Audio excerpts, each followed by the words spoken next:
Assalamualaikum warahmatullahi wabarakatuh. Salam sejahtera untuk kita semua. Om Swastiastu, Namo Buddhaya, salam kebajikan. Ketemu lagi dengan saya, Nining, di channel ini, Woman Talk Channel. Terima kasih Anda sudah mampir ke channel saya. Silahkan simak video ini sampai selesai.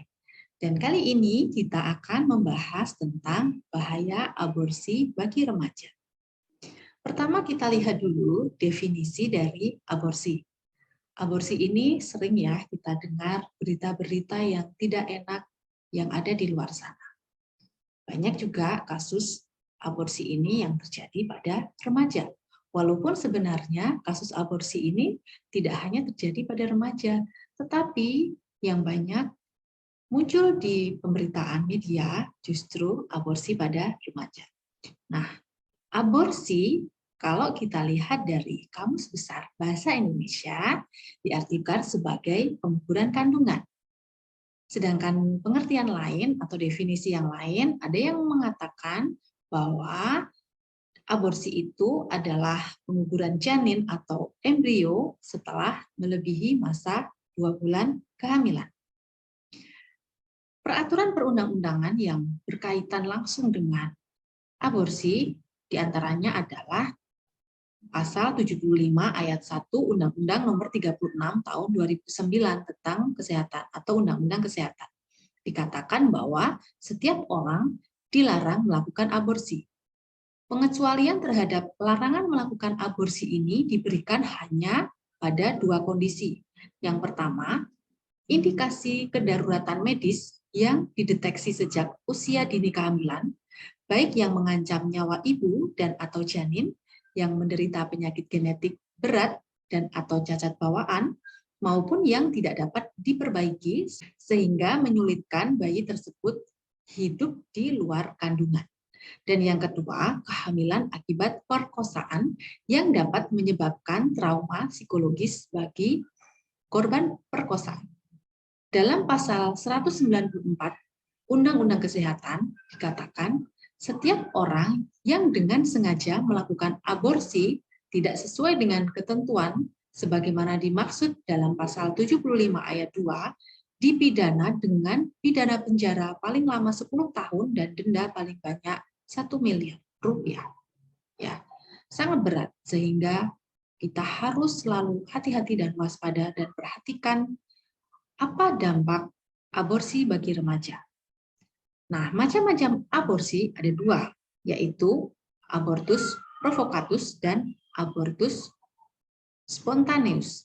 Kita akan lihat dulu abortus spontaneus.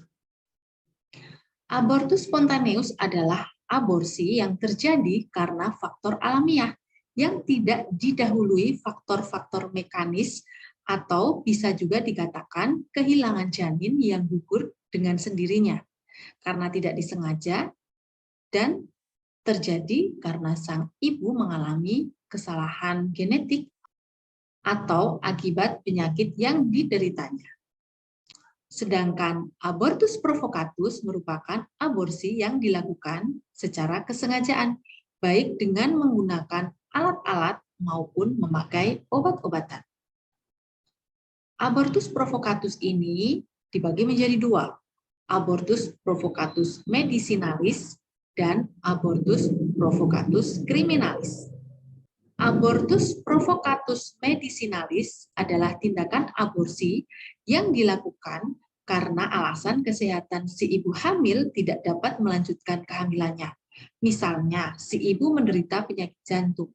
Jika kehamilannya tetap dilanjutkan, akan terjadi penambahan beban kerja jantung, sehingga sangat membahayakan keselamatannya. Sedangkan abortus provokatus criminalis adalah aborsi yang merupakan tindakan secara sengaja mengosongkan rahim dari buah kehamilan yang dilakukan dengan sengaja bukan karena alasan medis melainkan alasan lain, biasanya karena hamil di luar nikah.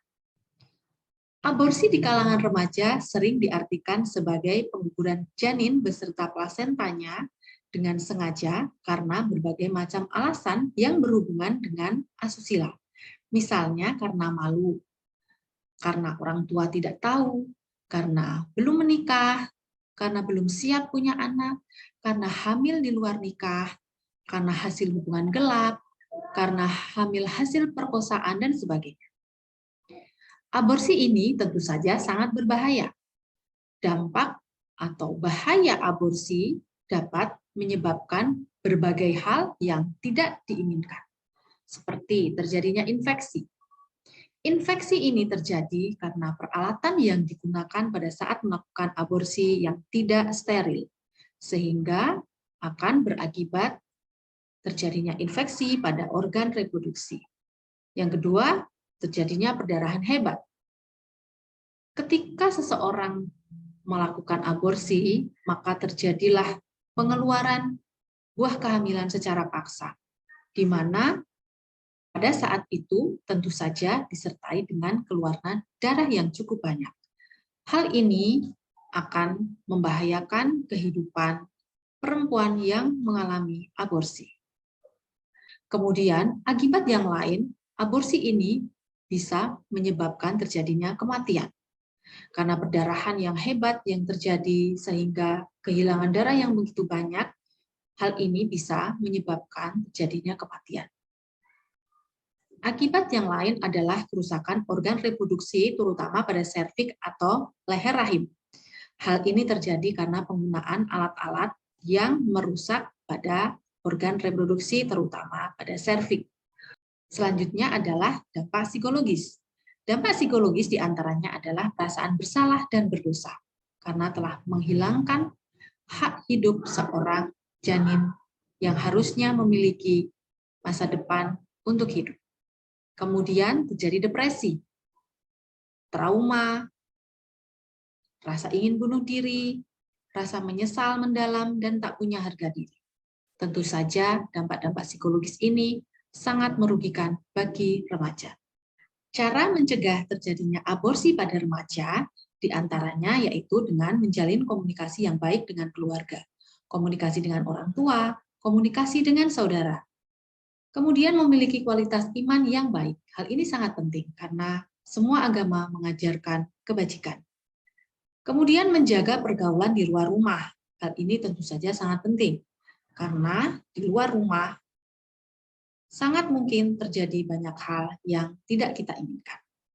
Kemudian, selektif dalam memilih lingkungan pertemanan agar tidak terjerumus pada hal-hal yang bertentangan. Upaya yang dilakukan jika terjadi aborsi pada remaja tentu saja akan ditangani secara hukum dan remaja harus kita dampingi.